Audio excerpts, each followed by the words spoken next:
ہم کریں گے ہر مظلوم کی حمایت۔ بسم اللہ الرحمن الرحیم۔ السلام علیکم، میں ہوں حرین فاطمہ اور آپ دیکھ رہے ہیں حمایتی نیوز HD چینل۔ نظر ڈالتے ہیں آج کی اہم خبروں پر۔ سال 2024 کے دوران ٹوٹل 65,000 فوڈ بزنس چیک کیے گئے۔ قواعد و ضوابط پہ پورا نہ اترنے پہ متعدد فوڈ بزنس کو 42.56 ملین روپے کے بھاری جرمانے عائد کر دیے گئے۔ قواعد و ضوابط کی بار بار خلاف ورزیوں پہ 60 فوڈ بزنسز کو کام کرنے سے عارضی طور پہ روک دیا گیا۔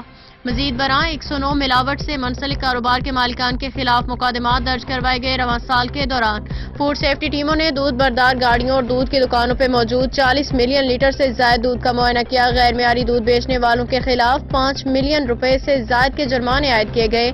72,000 لیٹر مضر صحت دودھ کو تلف کر دیا گیا۔ علاوہ ازیں دیگر اشیاء خوردنوش کے ساتھ 3,000 سے زائد گوشت کی دکانوں کو بھی چیک کیا گیا۔ 20,000 کلو گرام سے زائد مضر صحت گوشت کو تلف کر دیا گیا۔